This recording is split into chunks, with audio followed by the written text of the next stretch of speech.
एक छोटे से गांव में गौरी नाम की एक गरीब माँ अपनी छोटी सी झोपड़ी में रहती थी। उसका पति कई साल पहले गुजर चुका था। उसके जीवन का एक ही सहारा था, उसका बेटा मोहन। गौरी रोज सुबह सूरज उगने से पहले उठ जाती, अपने बेटे को प्यार से सुलाती और खेतों में मजदूरी करने चली जाती। उसके हाथों में छाले थे, चेहरे पर थकान थी, लेकिन दिल में उम्मीद थी। एक दिन खेत में काम करते समय उसकी दरांती किसी सख्त चीज से टकराई। उसने मिट्टी हटाई तो एक चमकता हुआ पत्थर दिखाई दिया। वो साधारण पत्थर जैसा नहीं था, उसमें अजीब सी चमक थी। जिज्ञासा में गौरी ने उस पत्थर को अपनी लोहे की दरांती से छुआ और वो दरांती सोने की बन गई। गौरी की आंखें फैल गईं। वो समझ गई कि ये कोई चमत्कारी पत्थर है, लेकिन वो लालची नहीं थी। उसने उस पत्थर से सिर्फ थोड़ा सा सोना बनाया ताकि अपने बेटे का पेट भर सके और झोपड़ी की मरम्मत करा सके।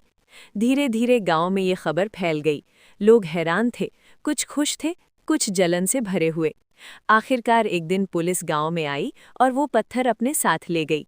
गांव में सन्नाटा छा गया। लोग सोचने लगी अब सब खत्म हो गया, लेकिन गौरी शांत थी। उसने कहा, अगर ये भगवान की देन थी तो गांव के भले के लिए ही आई थी। कुछ महीनों बाद सरकार की ओर से खबर आई कि उस पत्थर की कीमत से गांव के विकास के लिए फंड दिया गया है। और फिर चमत्कार सच में शुरू हुआ। गांव की टूटी सड़क पक्की बन गई, खेतों तक पानी पहुंचाने के लिए नहर बन गई, नया स्कूल और छोटा अस्पताल तैयार हुआ। गांव बदलने लगा। लोग अब गौरी को सम्मान की नज़र से देखते थे। उसे गांव की लक्ष्मी कहा जाने लगा।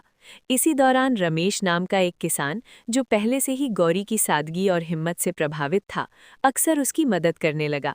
बारिश की एक शाम जब दोनों खेत के किनारे खड़े थे, रमेश ने धीरे से कहा, गौरी, तुमने सिर्फ अपने बेटे का नहीं, पूरे गांव का भाग्य बदल दिया है। अगर तुम चाहो तो मैं तुम्हारा साथ हमेशा के लिए देना चाहता हूँ। गौरी की आंखों में आंसू आ गए। कई सालों बाद उसे लगा कि उसकी जिंदगी में फिर से उजाला आ सकता है। गांव वालों ने भी इस रिश्ते को स्वीकार कर लिया। लेकिन तभी कुछ दिनों बाद फिर से पुलिस गांव में आ गई। उन्हें शक था कि खेत